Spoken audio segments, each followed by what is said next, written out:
안녕하십니까. YG인 컴퍼니의 김원표입니다. 이제 데이터인 R 기반 통계 분석 솔루션 데이터인을 활용해서 이 구조방정식 분석을 같이 이제 학습해 보도록 하겠습니다. 자, 일단 오늘은 이제 첫 번째 시간으로 구조방정식에 대한 기본적인 개념을 살펴볼 텐데요. 자, 구조방정식에 대한 개념은 자, 이름에서 이제 모든 내용들이 다 반영이 되어 있습니다. 자, 구조방정식.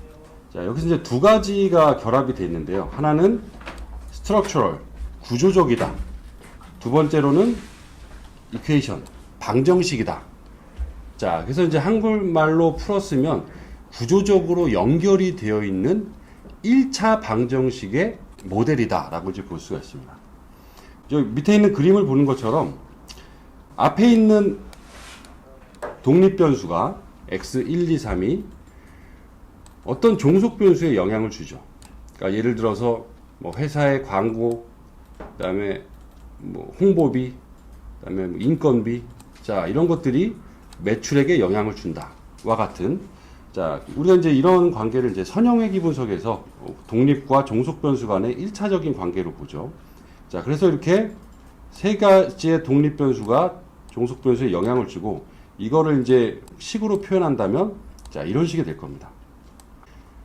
매출에는 광고비와 홍보비와 인건비가 영향을 주는데 이 베타라고 하는 게 이제 얼마 정도의 영향을 주냐라고 하는 개수가 되겠죠.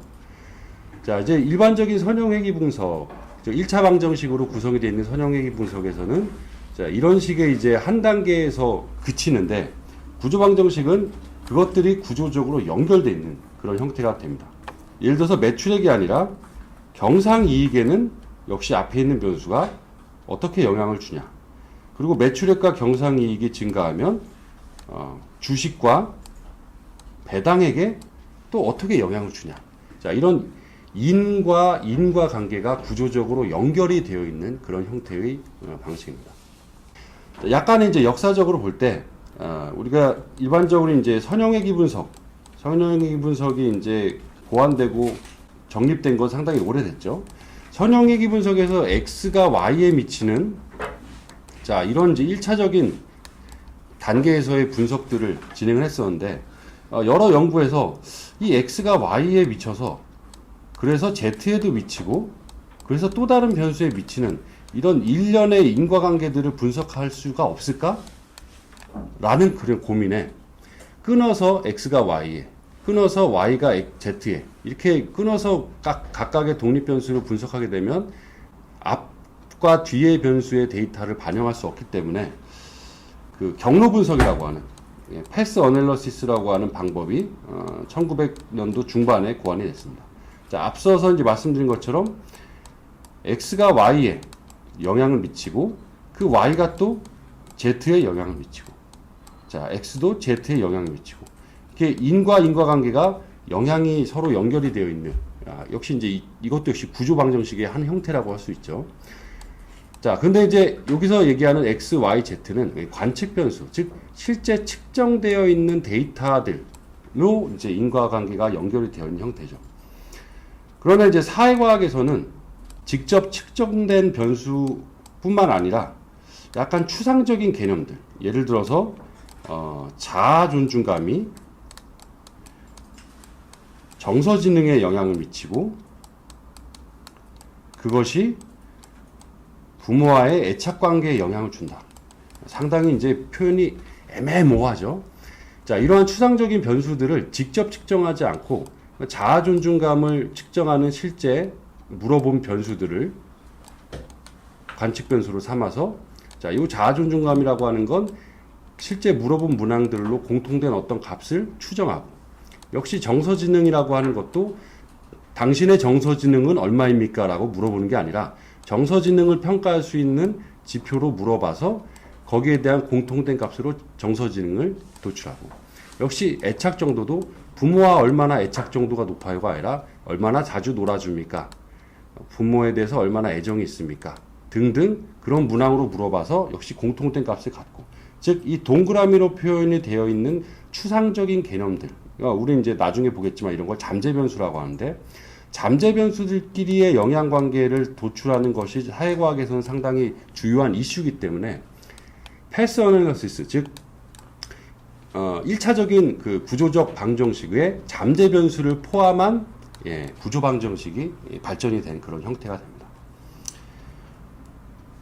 자, 그래서 이제 구조 방정식을 하게 되면 앞선 것처럼 앞에 있는 독립 변수, 병원에 대한 여러 가지 만족 요인이 고객 만족도에 영향을 미쳐서 고객 만족도가 증가하면 주변에 추천하고 재방문할 의향이 높아진다라고 하는 이 일련의 인과관계를 한 번 분석하고 고객 만족도가 추천 의향에 회귀 분석을 하고 또 고객 만족도가 재방문을 향해 회귀 분석하는 이 여러 번의 단계를 하지 않고 이 하나의 모델에서 모든 변수들을 반영을 해서 예약 접수가 예를 들어 고객 만족도의 0.4를 증가시키면 그를 통해서 고객 만족도는 추천 의향의 0.7의 변화를 가져온다와 같은 일련의 관계들을 파악할 수 있는 그런 장점들이 있죠. 자, 분석적인 측면에서 본다면 구조방정식은 회귀 분석, 구체적으로 하면 선형 회귀 분석이 있죠. 변인 간의 인과관계를 파악하는 게 핵심입니다. 따라서 구조방정식을 이해하기 위해서는, 그리고 구조방정식에 대한 기본이 되는 건 바로 이제 선형 회귀 분석입니다. 근데 앞서 말씀드렸듯이 잠재 변수라고 하는 변수를 직접 물어보는 게 아니라 추상적이기 때문에 관측 변수라고 하는 실제 물어보는 문항들로 물어보고요. 그런 것들을 요인화, 잠재 변수화해서 제대로 통계적으로 잘 측정했는지를 물어보기 때문에 이건 이제 요인 분석이라고 하는 분석 방법이 또 필요합니다. 자, 정서지능을 물어보기 위해서 10개의 문항으로 물어봤다. 내가 내 마음대로 물어봤다. 이런 건 말이 안 되겠죠. 10개의 문항으로 물어봤는데 그게 적합한지에 대한 검증을 통계적으로는 탐색적 요인 분석이든 확인적 요인 분석이든 이 요인 분석 과정을 거쳐서 하게 됩니다.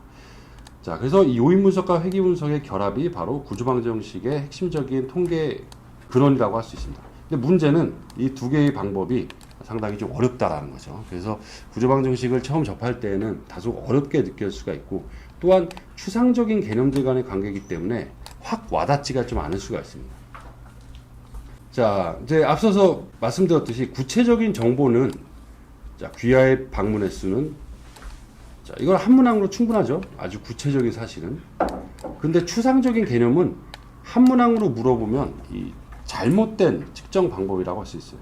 예를 들어서 귀하는 의사의 진료에 대해서 얼마나 만족하셨습니까? 라고 병원에 왔던 사람한테 물어본다면, 자, 우리는 이렇게 물어볼 수는 있어요. 일상적으로. 근데 이 질문은 과학적인 측면에서 보면은 잘못된 질문입니다. 왜 잘못됐을까요? 상식적으로 봤을 때는 전혀 잘못된 게 없죠. 의사의 진료에 대해서 얼마나 만족하십니까?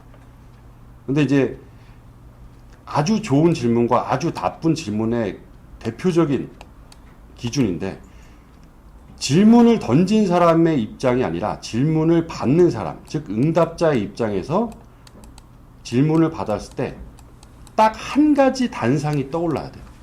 그러니까 예를 들어서 의사의 진료, 의사 오늘 친절하게 그 사람은 잘 해주고 내 손도 잡아주고 열심히 하라고 격려를 해줬어.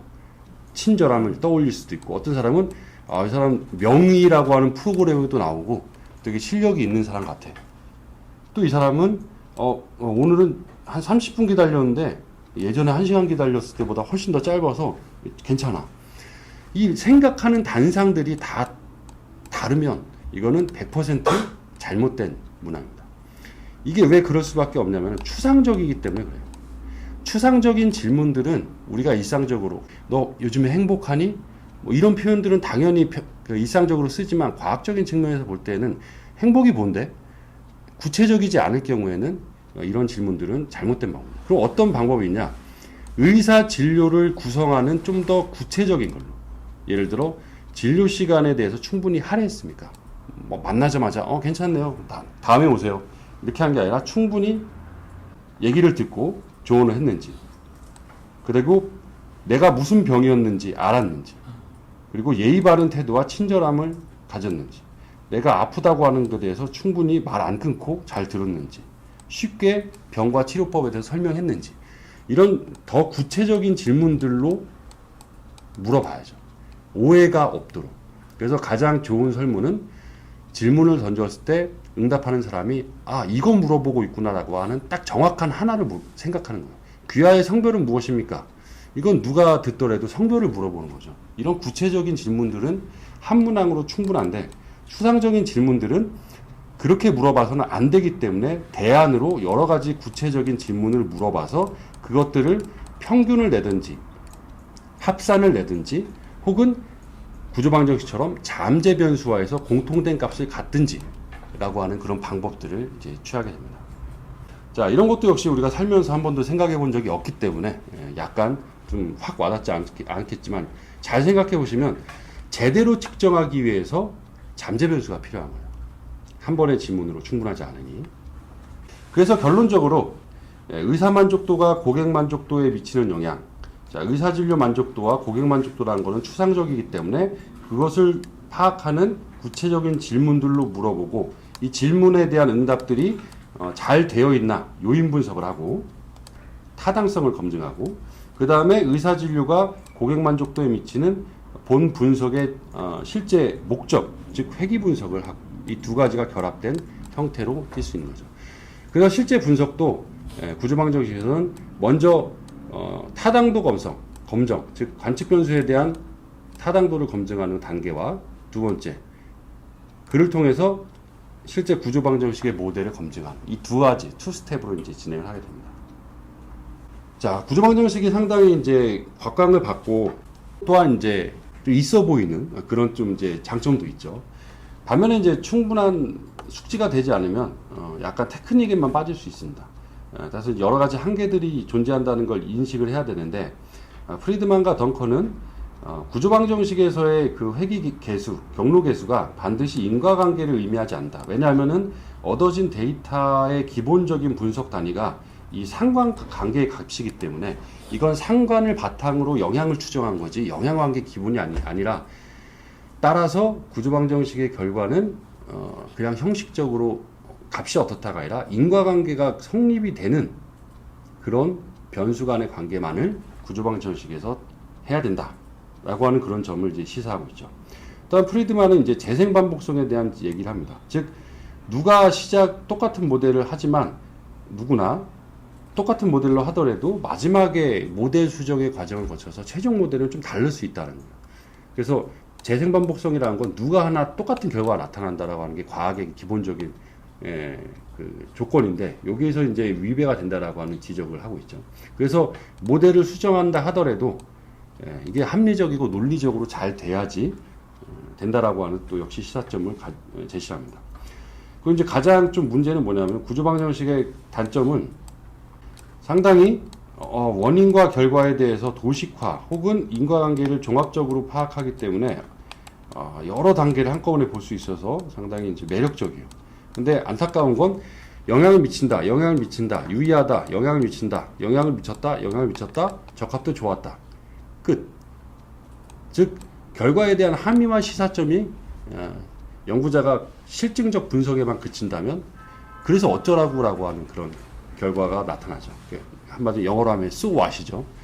그래서 결과에 대한 바탕을 실증적으로 분석하는 것에 그친 게 아니라 그 의미가 해당 분야에서 어떤 정책적인 함의와 시사점을 가지고 있는지에 대해서 충분히 고민을 하고 관련된 케이스 스터디나 사례를 통해 가지고 이게 어떤 의미구나를 제대로 파악을 해야 됩니다. 자, 그런 점들을 이제 뒷부분에 이제 살펴보았습니다. 그래서 이번 시간에는 이제 간단하게 이렇게 구조방정식에 대한 전반적인 개념을 살펴봤고요. 다음 시간에는 구조방정식에서 사용되는 여러 가지 변수와 가설에 대한 얘기들을 해보도록 하겠습니다. 수고하셨습니다.